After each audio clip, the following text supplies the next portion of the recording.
தமிழ் நேயர்களுக்கு காலை வணக்கம். நம்ம இன்னைக்கு பார்க்க போகிற மருத்துவம் வந்து நகை சுத்தின்னு சொல்லுவோம். நகை சுத்தினா நகம் வந்து வீங்கி போயிருக்கும். நிறைய பேர் அதனால் ரொம்ப கஷ்டப்படுறாங்க. நிறைய பேர் எனக்கு கேட்டு வந்து தொலைபேசியில் தொடர்பு கொள்ள அந்த நகை சுத்திக்கு சொல்லுங்கள்.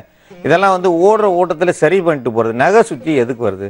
சாதாரணமாக நகம் வெட்டுறவங்க இன்றைக்கி வெட்டாமல் பிளேடில் இருக்கிறாங்க, இன்றைக்கி உள்ள அந்த கத்தியில் இருக்கிறாங்க, இல்லைன்னா பாறையில் போட்டு தேய்க்கிறாங்க. சிமெண்ட் தரையில் தேய்க்கும்பொழுது அந்த சதைகளும் சேர்த்து அங்கே பிடிங்கிறோம். பிடுங்கினதால அதில் வந்து நீர் கோர்த்துரும். நம்ம சாப்பிட்றோம், கை கழுவுறோம், அப்படி வந்து நீர் லேசாக கோர்த்துரும், அந்த இடம் வீங்கிரும். பெருவரெலாம் அந்த இடத்துல பெருவரில் வீங்கிரும். சில பேர் சும்மாவே இருக்க மாட்டாங்க, கடிச்சிக்கிட்டே இருப்பாங்க. கடிச்சிக்கிட்டு இருக்கும்போது லேசாக சதை கடிபட்டுரும். அந்த இடத்துல வந்து நம்ம எச்சி இறங்கிறோம் அல்லது நீர் இறங்கிறோம், அது வந்து வீங்கிரும். இது வந்து நிறைய பேர் வந்து ஒரு நல்லது கிடையாது. நகம் கடிக்கிறதெல்லாம் வந்து அழுக்குகள் வந்து வயிற்றுக்குள்ளே போகும்.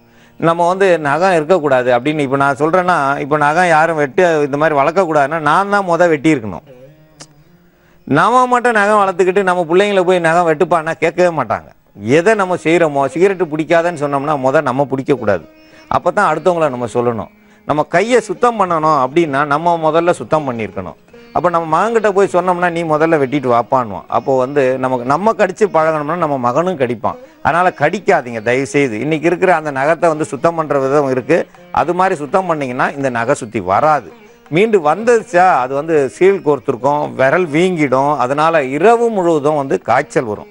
இரவு முழுவதும் வந்து அவங்களுக்கு வந்து காய்ச்சல், தூங்க முடியாது. வர்ண வலின்னு சொல்லுவோம். அந்த வர்ண வலி விண்ணு தெரிக்கும். அந்த வலி வர்றதால தூங்க முடியாது. நீங்கள் வந்து வீட்டில் முதல் மருந்தா வீட்டில் பனிக்கட்டி இருக்கும். நீங்கள் இருக்கிற குளிர்சாதன பெட்டியில் பார்த்தீங்கன்னா ஐஸ் கட்டி, அந்த பனிக்கட்டியை எடுத்து அந்த விரலில் வச்சிங்கன்னா கண்டிப்பாக ராத்திரியில் தூங்கிடலாம். தவறே வராது, பயப்படவே தேவையில்லை.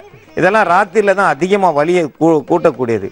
இதில் முதல் மருத்துவமாக பனிக்கட்டியை வைக்கிறோம். அதுக்கடுத்து எலுமிச்சம்பழத்தை பயன்படுத்தணும். எலுமிச்சம்பழத்தை பயன்படுத்தும் பொழுது இந்த விரலில் கோர்த்துக்குருவோம். விரலில் கோர்த்து நம்ம வச்சுட்டு ஒரு நாள் தான் வச்சுருக்கணும். ஒரு நாளுக்கு மேலே வச்சுருந்தா இதுவே கெடுதி. நிறைய பேர் என்ன செய்வாங்க, இதை ஒரு 10 நாளைக்கு வச்சுக்கிட்டே சுற்றிட்டு திரிவாங்க. இப்படியே விரலில் வச்சுக்கிட்டே இருப்பாங்க. ஏன் விரலில் வச்சுக்கிட்டு இருக்காங்க? இது வந்து நகை சுற்றி வந்து செய்வாங்க. இல்லை, ஒரே ஒரு நாள் தான் வைக்கணும். ஒரு நாள் வச்சோம்னா அந்த உள்ளே இருக்கிற சீழை பூரா இது வெளியில் கொண்டு வந்துடும். உள்ளே இருக்கிற கசடுகளை போக்கிறோம். உள்ளே இருக்கிற கிருமிகளை வெளியே கொண்டு வந்துடும், கிருமிகளை கொண்டுரும். ஏன்னா இதில் வந்து சிட்ரிக் ஆசிட் இருக்குது. இந்த சிட்ரிக் ஆசிட் இருக்கிறதால அது எந்த ஒரு நோயிலையும் புண்கள் இல்லாமல் இருந்து அந்த புண் மேலே கிருமி இருந்தாலும் இந்த எலுமிச்சம்பழம் வந்து அந்த சிட்ரிக் ஆசிடை வந்து சரி செய்யக்கூடியது. இந்த சிட்ரிக் ஆசிட் வந்து போய் படும்பொழுது உள்ள அழுக்குகள் சுத்தமாயிடும். சுத்தமாயிடுச்சுன்னா அந்த புண்ணு ஆற ஆரம்பிச்சிடும். புண்ணு ஆற ஆரம்பிச்சிடும், நகை சுற்றி சரியாயிடும். இது வந்து ஏன் சொல்கிறோன்னா, இந்த எலுமிச்சம்பழத்தை 10 நாள் வச்சிருக்க வேண்டாம். அது வச்சுருந்தீங்கன்னா அந்த இடத்த முழுவதையும் வெளுத்து போய் அந்த விரலையே கெடுத்துரும். எங்கள் கையில் இன்றைக்கி எலுமிச்சம்பழம் இல்லை அப்படின்னா நம்ம வந்து அடுத்து மஞ்சள் கரிசலாங்கண்ணி. இந்த மஞ்சள் கரிசலாங்கண்ணியை நம்ம எடுத்து நம்ம பயன்படுத்துகிறோம். மஞ்சள் கரிசலாங்கண்ணியை பயன்படுத்தும் போது நகை சுத்தியை வந்து கண்டிப்பாக வந்து குறைய ஆரம்பிச்சிடும். வலி குறையும். அந்த காயத்தில் உள்ள கசடுகளை வெளியே கொண்டு வரும், வீக்கம் வற்ற வைக்கும். இது மஞ்சள் கரிசலாங்கண்ணியை நம்ம எதுக்கு பயன்படுத்துகிறோம்? வெட்டுப்பட்ட காயத்துக்கு பயன்படுத்துகிறோம். புண்ணில் வந்து இந்த மாதிரி சீழ் வச்சிருந்த புண்ணுக்கு பயன்படுத்துகிறோம். இருமலுக்கு பயன்படுத்தலாம். இது எல்லா வகையிலையும் சிறந்தது. தங்கத்துக்குன்னு சொல்லியிருக்காங்க. வள்ளலார் சொல்லியிருக்காரு, இதை தங்கத்துக்கு சமமானதுன்னு சொல்லியிருக்காரு. மஞ்சள் கரிசலாங்கண்ணியை நீங்கள் பயன்படுத்தினா உடல் தங்கமாகும்னு சொல்லி. இது உள்ளுக்கு சாப்பிட்டாலும் தங்கம், வெளியில் பூசினாலும் தங்கம். தங்கத்தை எங்கே வச்சிருந்தாலும் எந்த நிறத்தில் எந்த இதில் இருந்தாலும் நம்ம எடுத்துக்கலாம். அதோடு சேர்ந்தது தான் இந்த கரிசலாங்கண்ணி, மஞ்சள் கரிசலாங்கண்ணி. இதில் வந்து நெல்லிக்காய், பெரு நெல்லிக்காய்ன்னு சொல்லுவோம். சின்ன நெல்லிக்காயை பயன்படுத்தக்கூடாது. இந்த சின்ன நெல்லிக்காயை பயன்படுத்தாமல் பெரு நெல்லிக்காயை பயன்படுத்தினோம்னா நம்ம நகை சுத்தியை வந்து சரியாக்கக்கூடியது. இது ராத்திரியில் வலி அதிகமாக இருக்குது, கவலை வேண்டாம். சீழ் வச்சிருக்கு, தெரிக்கக்கூடியது. சிலருக்கு பார்த்தீங்கன்னா உள்ளே அதிகமாக வலி இருக்கும், ஆனால் உள்ளே என்ன இருக்குன்னே தெரியாது. உள்ளே வந்து வேறு ஏதாவது இருக்கும். நம்ம போய் மரத்துக்குள்ளே கையை விட்டுருப்பாங்க, அதில் வந்து ஒரு குச்சி குத்திரும். அந்த குச்சி குத்துனது யாருக்குமே தெரியாது. அந்த குச்சி வந்து உள்ளே இருந்துக்கிட்டு சீழ் வச்சு நகம் வீங்கி இருக்கும். ஆனால் இந்த எலுமிச்சம்பழம் கோர்த்துருப்போம், எல்லாம் பண்ணுவோம், ஆனால் சரியாகவே ஆகாது. ஆனால் அந்த குச்சிகளையும் வெளியே எடுக்கணும்னா இந்த நெல்லிக்காய் தான் வெளியில் கொண்டு வரும். இதை வந்து நிறைய பேருக்கு தெரியாது. நெல்லிக்காயை கொடுத்து ஒரு குழந்தைக்கு வயிற்றில் இருக்கிற காசு வெளியில் வந்துருச்சு. நான் ஏற்கனவே சொன்னேன், இந்த நெல்லிக்காயை அரைச்சி 2 டம்ளர் தண்ணி கலக்கணும். நெல்லிக்காயை நேரடியாக சாப்பிட்றது லேசாக ஒரு கடி கடிச்சிக்கலாம். அதுக்கு மேலே சாப்பிட்டிங்கன்னா வயிற்றுக்குள்ளே புண்ணு இருக்குது, குடலில் புண்ணு இருக்குது, அந்த புண்ணு வந்து கண்டிப்பாக ஆறாது. புண்ணு அதிகமாகுமே தவிர ஆறாது. நெல்லிக்காய் நல்லதையும் செய்யும், கெட்டதையும் செய்யும். அதே மாதிரி இதை பயன்படுத்தும் போது நம்ம விரலில் குச்சி ஏறி இருக்கோம் இல்லையா, அந்த குச்சிகளை வந்து அப்படியே வெளியில் கொண்டு வரும். நீங்கள் அறுத்து அதை வந்து பிரித்து எடுத்து கத்தியில் அறுத்து அதை வந்து பிளந்து அதுக்கப்புறம் அந்த குச்சி எடுக்கிறத விட இந்த நெல்லிக்காயை அரைச்சி போட்டோம்னா அதில் குச்சியை வந்து அப்படியே வெளியில் கொண்டு வந்துடும். அப்போ வந்து அந்த வீக்கம் வற்ற வைக்கும். இது நகை சுற்றி வர்றதுக்கு காரணம் பல காரணம் இருக்குது. நம்ம பேசிக்கிட்டே இருக்கும்போது கடிச்சிக்கிட்டே இருப்பாங்க. பார்த்தோம்னா அது என்னன்னா அது ஒரு ஒரு நேரம் போகுதான். என்ன நேரம் போகுதுன்னு தெரியல. விரலை கடிக்கிறதுலேயே நகத்தை கடிக்கிறாங்க. நகம் கடிக்கிற பழக்கமே வைக்காதீங்க. சிலர் வந்து நகத்தை வெட்டுறதே இல்லை, கடிச்சு சதை மட்டுமே இருக்கும். அந்த அளவுக்கு கடிச்சிருவாங்க, தினந்தோறும் கடிச்சிருவாங்க. அது வந்து பெரிய தவறு. அப்போ வந்து சதைகளில் வந்து புண் ஏற்பட்டு அது வந்து மோசமாக வந்து கெட்டு போயிருக்கும். அந்த நகை சுத்தியை பார்த்தீங்கன்னா ஒரு துர்நாற்றத்தோடு இருக்கும். ஏன்னா அந்த கடிச்ச அந்த எச்சும் அது ரெண்டும் ஒன்று சேர்ந்து உள்ள சீழ் வச்சுருக்கோம். சீழ் வச்சுருந்தா அது சீக்கிரத்தில் சரியாகாது. அது வந்து நாள்பட்டா புண்ணாக மாறிடும். நம்ம 4 பெருவரல் இருக்குது, காலில் 2 கையில் 2 இருக்குது. இதில் 4 பெருவரலில் எங்கே அடிபட்டாலும் சீழ் வச்சாலும் அது நகை சுற்றி மாதிரி மாறினா உயிர் போயிடும். அதில் வந்து ரொம்ப கவனம் தேவை. நகை சுத்தின்னு சாதாரணமாக நினைக்காதீங்க. ஒரு சிறு எப்படி நமக்கு வீட்டில் கரண்ட் எரியும்போது ஒரு பீஸை பிடுங்கன்னா வீடு முழுவதும் கரண்ட் இல்லாமல் போகுதோ அதே மாதிரி நம்ம நகத்தில் லேசாக காயம் ஏற்பட்டு இதில் வந்து உயிர் போகிற அளவு வலி வந்தால் உயிரே போயிடும். இரவு நேரத்தில் சில பேர் தூங்கிட்டு எழுந்திரிக்காமல் இறந்துருக்காங்க. பெரும் நகை சுற்றி தான். நகை சுற்றி தானே ஒன்றும் செய்யாதுன்னு இருக்காதுங்க. ரொம்ப கவனம் தேவை நகை சுற்றிக்கு. இதோடு சேர்த்து நம்ம இப்போ வாழைப்பழம், இந்த வாழைப்பழத்தை பயன்படுத்தணும். இந்த வாழைப்பழத்தை பயன்படுத்தினாலும் நகை சுற்றி சுத்தமாகும். வாழைப்பழம் எந்த வகையில்? இது மேலேயும் போடலாம், உள்ளுக்கும் சாப்பிடலாம். வாழைப்பழத்தை பயன்படுத்தணும். பூம்பழம் பயன்படுத்தணும். பூம்பழம்னா பூ வாழைப்பழம். நிறைய பழங்கள் இருக்குது. கற்பூர வாழை இருக்குது, செவ்வாழை இருக்குது, நாட்டுப்பழம் இருக்குது, உங்களுக்கு மலைப்பழம் இருக்குது, நேந்திரம்பழம் இருக்குது. பழ வகைகள் சொல்லப்போனால் வாழையில் நிறைய வகை இருக்குது. அதில் வந்து பூ வாழைப்பழத்தை நம்ம பயன்படுத்தணுமா ரொம்ப அற்புதமாக வேலை செய்யும். இந்த நகை சுற்றின்னு கொஞ்சம் பயப்பட தான் வேணும். ஏன்னா அது எழுத முடியாமல் வச்சிரும். கைகளில் வந்து இந்த பெருவரல்லையோ இந்த விரல்லையோ இருந்தால் ரொம்ப கவனம் தேவை. பெருவரல்ல இருந்தால் ரொம்ப கவனம் தேவை. பெருவரல்ல இருக்கிறவங்க கண்டிப்பாக கவனம் இல்லாமல் இருந்தால் புறையோடி உயிர் போகிற நிலைக்கு கொண்டு வந்துடும். அதனால் பெருவரல்ல ரொம்ப ஒரு பாதுகாப்பாக வச்சுக்கணும். இன்றைக்கி நம்ம நடக்கிறோம், காலுக்கு காலணியை போட்டிருக்கணும், அந்த பெருவரல் பாதுகாப்புக்கு தான். பெருவரலில் பாதுகாக்கணும். நம்ம நடக்கும்போது ஒரு துப்பாக்கி தோட்டாவினுடைய வேகம் நம்ம காலில் இருக்குது. வந்து அந்த வேகத்தில் போய் ஒரு கல்லில் ஏற்றிட்டா அந்த பெருவரல் நகம் பேந்துடும். பெருவரலில் நிறைய பேர் நகம் வளர்க்குறாங்க. ஏன் வளர்க்குறாங்கன்னு தெரியல. கால் பெருவரல்லையும் கை பெருவரல்லையும் வளர்க்குறாங்க. அது தவறான செய்கை. அந்த நகங்களை வந்து கண்டிப்பாக வெட்டிடுங்க. சிலருக்கு வெட்டவே முடியாது. அதை வந்து தண்ணியில் ஊற வச்சு 1 மணி நேரம் கழித்து தான் வெட்ட முடியும். அப்படி வெட்டினா தான் அந்த நகை சுற்றி வராது. நேரடியாக அறுத்தெடுத்தாலோ அல்லது உள்ளே வந்து நீர் கோர்த்துட்டாலும் அது வந்து நகம் கெட்டு போயிடும். நகம் கெட்டுருச்சா ஒன்றுமே செய்ய முடியாது. பாரம்பரிய மருத்துவம் நம்ம முன்னோர்கள் செஞ்சாங்க. இதை விளையாட்டாக செய்யலை, உண்மையிலேயே செஞ்சாங்க. உண்மையிலேயே செஞ்சதை நம்ம செஞ்சுட்டு வந்தோம்னா நம்ம நகங்களும் பாதுகாக்கப்படும், கையும் பாதுகாக்கப்படும், உயிரும் பாதுகாப்பாக இருக்கும். சாதாரண நகை சுத்தின்னு நினச்சி சாதாரணமாக இருக்காதீங்க. நகை சுத்தி மோசமானது. அது கால்லையாக இருந்தாலும் கையிலையாக இருந்தாலும் உயிரை போக்கக்கூடியது. இந்த உயிரை போக்கக்கூடியதை நம்ம பார்க்கணும். கை காலில் வந்து நகை சுற்றி இருக்குது. இந்த நகை சுத்தியை வந்து சரி செய்யக்கூடிய மருந்தை நம்ம இப்போ தயாரிக்கும். நம்ம வந்து நகை சுத்திக்கான மருந்தை நம்ம பார்க்குறோம். நகை சுத்தியில் வந்து பாலும் வந்து நமக்கு தேவைப்படுது. பால் ஏன் தேவைப்படுதுன்னா பாலில் உள்ள ஆடை தான் நமக்கு தேவைப்படும். அதை வந்து கடைசியாக செய்வோம். அதனால் அந்த பாலை நம்ம வச்சுருக்கோம். இது எந்த பால்னாலும் பரவாயில்ல, எந்த பால் நமக்கு கிடைக்குதோ பரவாயில்ல. இந்த நகை சுத்திக்கு வந்து முதல்ல வந்து எலுமிச்சம்பழத்தை இப்படி அறுத்துட்டோம்னா வந்து நடுவில் வந்து நம்ம விரல் போகிற அளவுக்கு இருக்கும். இப்படி வச்சிட்டோம்னா முதல் நாள் வந்து இந்த நகை சுத்தி வந்து உள்ளே இருக்கிற அழுக்குகளை வந்து வெளியில் எடுக்கும். இதை வந்து லேசாக அறுத்துருக்கோம். இங்கே பாரு, விரலை விட்டு விழுகாது. இந்த மாதிரி வச்சிட்டோம்னாலே அதில் உள்ள கிருமிகள் வந்து செத்து போயிடும், சரியாகக்கூடியது. அப்போ சரியாகும்போது நகத்தில் உள்ள அழுக்குகள்லாம் சரியாகும். இதை வந்து 1 நாள் வச்சிருந்தாலே அந்த விரலில் எவ்வளோ தூரம் நம்ம உள்ளே வச்சுருக்கோமோ அந்த எல்லாம் முழுவதும் வெந்துடும். வேகுதுன்னா அந்த சிட்ரிக் ஆசிட் சாதாரணமானது கிடையாது. அதை வந்து வேக வைக்கக்கூடியது. கிருமிகள் முழுவதும் இறந்துடும். கிருமி இறந்துட்டாலே விரல் வந்து அப்படியே சூம்பி போனாமல் இருக்கும். ஆனால் வந்து இதோட சரியாகாது. அப்போ வந்து இதை மெதுவாக வந்து நம்ம வேகமாக எடுக்க முடியாது. ஏன்னா வேகமாக எடுத்தோம்னா அங்கே உள்ளே இருக்க சதைகளில் உள்ள சீழ்கள் வந்து அப்படியே நிற்கும். அப்போ வந்து மெதுவாக தான் எடுக்கணும் நம்ம. ஏன்னா வலிக்காமல் எடுக்கணும். அப்போ வந்து மெதுவாக அப்படி எடுத்தோம்னா அந்த விரலே வந்து சூம்பி போயிருக்கும். விரல் சூம்பி போயிருக்கும்போது அதில் பார்த்தீங்கன்னா அந்த துணியை வச்சு நல்லா தொடச்சி மெதுவாக துடைக்கும் போது சலம் வந்து வெளியில் வர ஆரம்பிச்சிடும், சீழ். ஏன்னா நம்ம இதை கோர்த்துருந்ததால் இதோட சேர்ந்து இந்த எலுமிச்சம்பழ சாரும் உள்ளே போய் சலத்தோடு சேர்ந்து அதை அப்படியே வந்து இப்படியே மெதுவாக இது பண்ணோம்னா உள்ளே இருக்கிற அந்த நீர் முழுவதும் வெளியே வந்துடும். 2வது வந்து கையை சுத்தம் பண்ணிடுங்க. சுத்தம் பண்ணிவிட்டு இந்த மாதிரி வெள்ளை துணி எடுத்துக்கணும். வெள்ளை துணியை எடுத்துகிட்டு இதை வந்து நம்ம விரலில் வந்து சுற்றணும். ஏன் சுற்றணும்னா முதல்ல இதை சுற்றும் போது இந்த ஈரத்தை முழுவதும் எடுக்கணும். உள்ளே இருக்க கசடெல்லாம் இப்படி வந்து எடுக்கிறதுக்கு இதை ஒரு சுற்றிட்டு இதுக்கு மேலே இந்த மஞ்சள் கரிசலாங்கண்ணி ஒரு சுற்று சுற்றி நம்ம முதல்லயே நேரடியாக போடக்கூடாது. அப்போ மஞ்சள் கரிசலாங்கண்ணி எடுத்து நம்ம விரல் மேலே இந்த மாதிரி மேலே துணி ஒரு சுற்று சுற்றிட்டு மேலே நம்ம வச்சு நம்ம லேசாக அப்படி சுற்றினோம்னா இதனுடைய நீர் முழுவதும் உள்ளே இறங்காமல் நீர் வெளியில் வரும். நம்ம சதைகளில் வந்து போய் எந்த ஒரு காயம் இருந்தாலும் அந்த நீர் இருந்த சளம் கட்டி போயிருந்த எல்லாத்துலேயும் வந்து இது சரி செய்யக்கூடியது. இதை வந்து லேசாக சுற்றிட்டோம்னா வீங்காது, விரல் வீங்காது. இந்த மாதிரி நம்ம இழுத்து நம்ம கட்டிட்டோம்னா அந்த விரலில் வந்து மறாவது நாள் வந்து இந்த மாதிரி வச்சிட்டோம்னா அது வாட்டுக்கு இருக்கும். நமக்கு வந்து எந்த ஒரு பிரச்சனையும் இருக்காது. நம்ம வேலையை பார்த்துட்டே போகலாம். நீங்கள் இருசக்கர வாகனத்தில் போனாலும் வலிக்காது. ஏன்னா இது வந்து உள்ள புண்ணு ஆற்றிக்கிட்டே இருக்கும். மஞ்சள் கரிசலாங்கண்ணி 2வது நாள் இதை போடுங்க. போட்டிங்கன்னா அந்த விரலில் இருக்க அழுக்குகள் எல்லாத்தையும் எடுத்து புண்ணு ஆற்றக்கூடியது. அதில் குச்சி இருக்குது, நம்ம விரலில் குச்சி இருக்குன்னா தான் நம்ம வந்து அடுத்து வந்து நம்ம நெல்லிக்காய்க்கு போகணும். ஏன்னா வேலை செஞ்சுருப்பாங்க, வேலை செய்யும்போது நம்ம நாற்காலியில் உள்ளதோ அல்லது இந்த நம்ம அறுத்துருக்கிற மரப்பலகைகள் அறுத்துருப்பாங்க, மரப்பலகை அறுத்துருக்கிறதால எப்போ எடுத்தாலும் முதல்ல துடைச்சிடணும். ஏன்னா துடைக்கும் போதெல்லாம் ஒரு முறையும் இதை அமுக்கணும். விரல இப்படியே அமுக்கணும்னா அந்த ஓரத்தில் தான் சலம் வச்சுருக்கோம். அந்த ஓரத்தில் சலத்தை பூரா அப்படியே மெதுவாக எடுத்தோம்னா வந்துடும். அப்போ வந்து உள்ளே இருக்கிற அழுக்குகள் மீண்டும் சுத்தமாகிடும். மீண்டும் சுத்தமானதுக்கப்புறம் நம்ம நெல்லிக்காயை இந்த மாதிரி அரைச்சி வச்சுருக்கோம். இந்த நெல்லிக்காயை அதே மாதிரி மேலே விரல் மேலே நேரடியாக இப்படியே தடவி இப்படியே பிடிச்சிக்கிட்டாலே போதும். ஒரே 1 மணி நேரத்தில் அப்படி வச்சுருந்தோம்னா இதனுடைய தன்மை போனது முள்ளை வந்து வெளியில் எடுக்கக்கூடியது.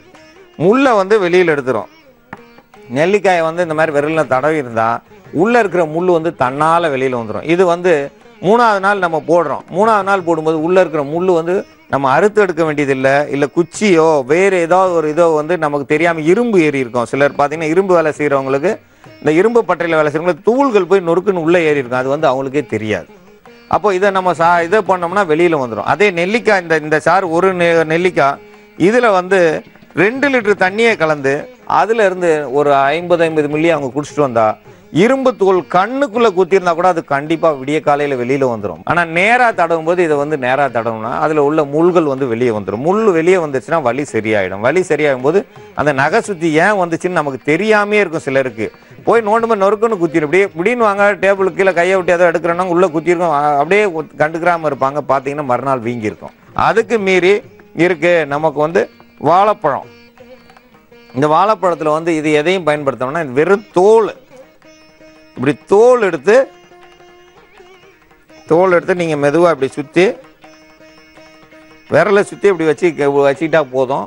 அப்படியே விரல் பழைய நிலைக்கு வந்துடும். வாழைப்பழ தோல் வந்து சரி செய்யக்கூடியது. வாழைப்பழத்தில் பூம்பழம் வந்து அற்புதமாக வேலை செய்யும். வேறு தோல்லாம் வந்து சரியாக செய்யாது. பூம்பழத்தை வந்து நீங்கள் பயன்படுத்துங்க. பூம்பழத்தை பயன்படுத்தும் அந்த விரலில் உள்ள அழுக்குகளை வெளியில் கொண்டு வந்துடும்.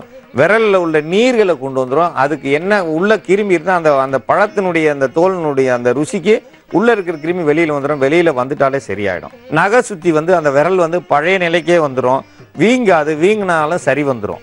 இப்போ வந்து இதெல்லாம் சேர்த்துட்டேன். இதுக்கு மேலே அழகான விரல் வந்து கெட்டு போன மாதிரி இருக்கும், கருப்பு நிறமாக இருக்கும். அப்போ தான் வந்து பாலில் உள்ள இந்த பால் ஆடைன்னு சொல்லுவோம்.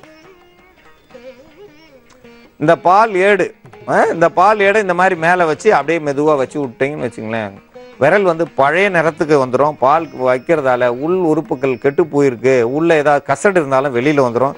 இந்த பால் ஏடில் இந்த மாதிரி செஞ்சிட்டோம்னா விரல் சுத்தமாயிடும். இதை வந்து 5 நாளில் வந்து சுத்தமாக சரியாயிடும்.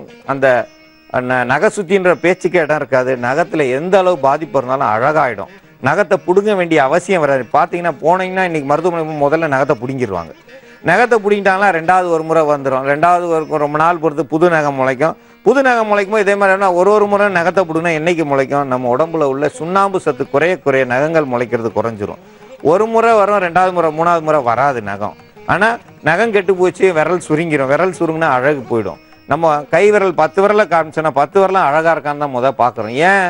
இந்த உள் உறுப்புகள் நல்லா இருந்தால் தான் அந்த நகமே அழகாக இருக்கும். அப்போது வந்து எல்லாத்தையும் சரி செய்யணும்னா இந்த மாதிரி நம்ம செஞ்சுட்டு வரணும். வரிசையாக செய்யணும். முதல்ல எலுமிச்சம்பழம் செய்கிறோம், 2வது வந்து மஞ்சள் கரிசலாங்கண்ணி செஞ்சோம், 3வது வந்து நெல்லிக்காய் சாறு, 4வது வாழைப்பழத்தோல், 5வது தான் பால் ஆடை, பால் ஏடுன்னு சொல்லுவோம். பால் ஏடை இந்த மாதிரி பயன்படுத்தினோம்னா விரல் வந்து நகங்கள் வந்து மின்ன ஆரம்பிச்சிடும். நல்லா அழகாக இருக்கும். நம்ம நகத்துக்கு பூச்சி போடணும், நம்ம நகை பூச்சி பூசுகிறாங்க, அந்த நகை பாலிஷ் போடுறாங்க, அதெல்லாம் பாலிஷ் போட வேண்டியதே கிடையாது. இது நகத்துக்கு வந்து அழகை கூட்டக்கூடியது.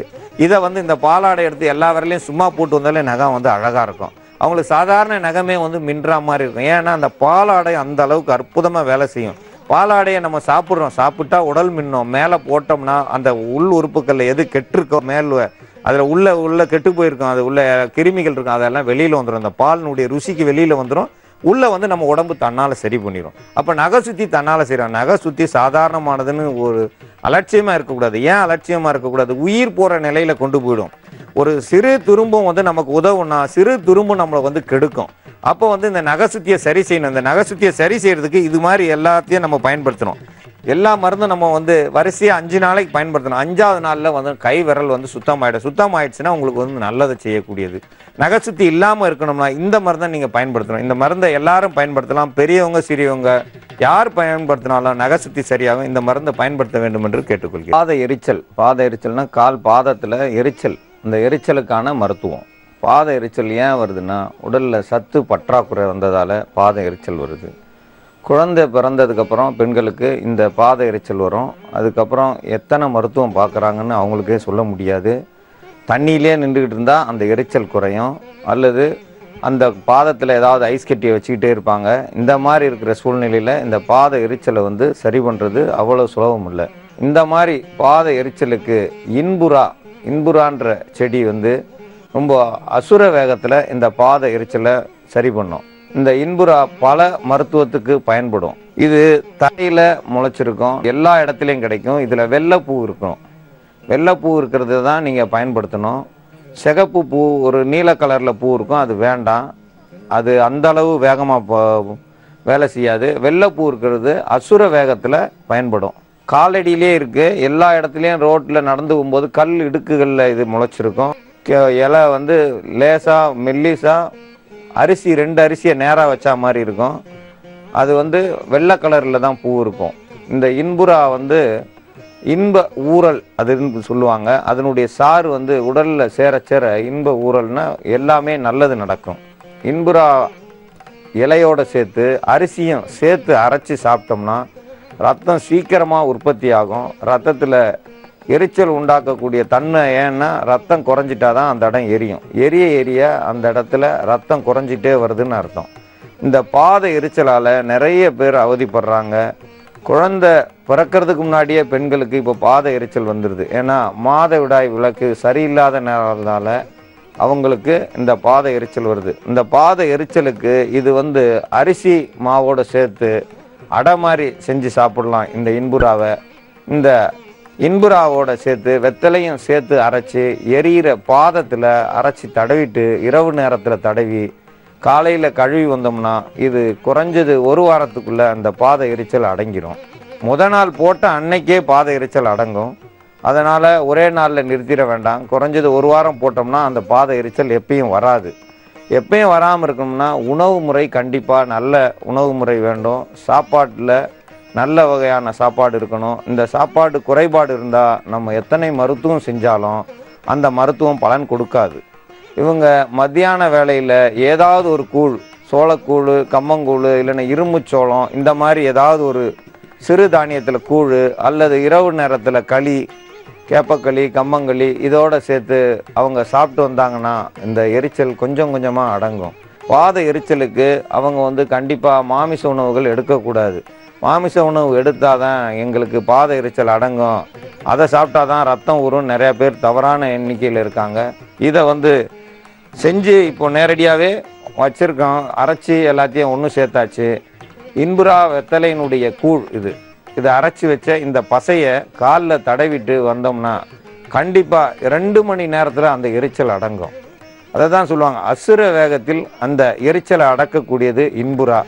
இன்புறாவுக்கு துணையாக வெத்தலை. இது ரெண்டும் ஒன்று சேரும்பொழுது அந்த எரிச்சல் காணாமல் போகும். இந்த எரிச்சல் காணாமல் போயிடுச்சுனாலே அதிக அளவு சந்தோஷம் வரும். இந்த இன்புறா போடும்போது காலில் இருந்த புண்கள் மாற ஆரம்பிச்சிடும். புண் மாறாமல் இருக்குதுன்னா அந்த புண் மேலே கண்டிப்பாக மருதாணியில் காய்ச்சிய தண்ணியை வச்சு கழுவிட்டு வந்தீங்கன்னா அந்த கால் பழைய நிலைக்கு வரும். இந்த பாத எரிச்சலுக்கு அளவு எவ்வளோ? ஒவ்வொருத்தர் காலில் 2 கால் எரியும், அல்லது காலுக்கு மேலே முட்டி வரைக்கும் எரியும், சிலருக்கு உடம்பெல்லாம் எரியும். ஏன் எரிச்சல் எங்கே இருந்து ஆரம்பிக்குதுன்னு சொல்ல முடியாது. காலில் இருந்து உடம்பு முழுவதும் வந்துடும். அப்போது உடம்பு முழுவதும் பச்சை தண்ணியை ஊற்றிக்கிட்டே இருந்தால் தான் அந்த எரிச்சல் அடங்கும். அந்த நேரத்துக்கு அவங்க உடலுக்கு ஏற்ற அளவுக்கு இந்த இன்புறாவை எடுத்துக்கிற வேண்டியதான். நம்ம உடம்புக்கு கண்டிப்பாக ஒரு 1/2 கிலோ தேவைன்னா 1/2 கிலோ வெத்தலையும் சேர்த்து அரைக்கணும். சம பங்கு அரைச்சி அது கூட கொஞ்சம் தண்ணியை விட்டு அரைச்சி எடுத்து உடல் முழுவதும் தடவினாலும் இந்த எரிச்சல் அடங்கும். ஆனால் பாத எரிச்சல்ன்றது அவ்வளோ சீக்கிரமாக விடாது. அந்த பாத எரிச்சலை இது சீக்கிரம் குணமாக்கும். அதனால் பாதம் மட்டும் இல்லை, தோலில் எந்த பகுதி எரிய ஆரம்பிக்குதோ ரத்தம் குறைஞ்சிருச்சுன்னு அர்த்தம். தோல் தாங்க முடியாமல் இருக்கும்போது தான் நம்ம சொரிய ஆரம்பிக்கிறோம். சொரிய அது ரத்தமும் நீர் போல சுரப்பிகளை வெளியேற்றும். கை நகங்களில் அந்த நீர் போய் வேற ஒரு நோயை உண்டாக்கும். ஏன்னா அந்த நீர் உள்ள தேவையில்லாத நீராக தான் இருக்கும். ரத்தம் வர வேண்டிய இடத்துல நீர் வருதுன்னா அந்த நீர் நம் உடலுக்கு தேவையற்ற நீர். அதனால தான் உள்ளே நிற்காம நம்ம நகங்கள் பட்டு அது வெடித்து வெளியே வருது. இந்த நீர்கள் நம்ம உடம்புல இருந்து போகணும்னாலும் இந்த மருதாணி இலையை காய்ச்சி அந்த தண்ணியில் கழுவுனோம்னா நம்ம கைகள்லேயும் எந்த பாதிப்பு இருக்காது, கால்லையும் எந்த பாதிப்பு இருக்காது, தோல்லையும் பாதிப்பு இருக்காது. நல்ல நிலையில் வரணும்னா அவங்க நல்ல உணவு எடுக்கணும். பழங்கள், நல்ல பழங்கள் சாப்பிடணும். சத்தான உணவு எடுக்காவிட்டால் பாத எரிச்சல் என்றைக்குமே அடங்காது. இந்த மருந்து இல்லை, எந்த மருந்து வந்தாலும் அந்த பாத எரிச்சலை காப்பாற்ற முடியாது. சத்தான உணவு துணை புரிஞ்சாதான் இந்த மருந்தும் வேலை செய்யும். நாங்கள் மருந்தை மட்டும் போடுவோம், உணவு எதை வேணாலும் சாப்பிடுவோம்னா இந்த பாத எரிச்சல் போட்டால் சரியாகும், போடலைன்னா கண்டிப்பாக அது திருப்பி எரிய ஆரம்பிக்கும். என்றைக்கும் தினந்தோறும் நம்ம மருத்துவம் செய்யக்கூடாது. 3 நாள் மருத்துவம்னா விருந்தாளிக்கு 3 நாள் சோறு போடுறோம், மருத்துவம் 3 நாள் செய்யணும் அல்லது 3 மாதம் செய்யணும். 30 வருஷம் செய்கிறதுக்கு பேர் மருத்துவம் இல்லை. அதே மாதிரி இந்த 3 நாளோ அல்லது 30 நாள்லேயோ ஒரு மருத்துவம் குணமானாதான் அது மருத்துவம். அது இல்லாத பட்சத்தில் அந்த மருத்துவம் நம்ம செஞ்சோம்னா அந்த மருந்துக்கே நம்ம அடிமையாயிடுவோம். எதுவுமே அளவுக்கு மிஞ்சினா எல்லாமே நஞ்சாகத்தான் மாறும். அதனால தான் விருந்தும் மருந்தும் 3 நாட்கள் என்று சொல்கிறாங்க. இந்த 3 நாட்களில் இந்த அசுர வேகத்தில் இந்த பாத எரிச்சலை நல்லாக்கக்கூடியது இந்த இன்புறாவும் வெத்தலையும் சேர்ந்த கலவை. இந்த பசையை காலில் அரைச்சி போட்டு வந்தோம்னா பாத எரிச்சல் மட்டும் இல்லை, முகமலர்ச்சியும் கிடைக்கும். இந்த பாத எரிச்சலுக்கான இந்த மருந்தை எல்லாரும் பயன்படுத்தி எரிச்சல் இல்லாமல் நல்லபடியாக இருக்கும்படி கேட்டுக்கொள்கிறேன்.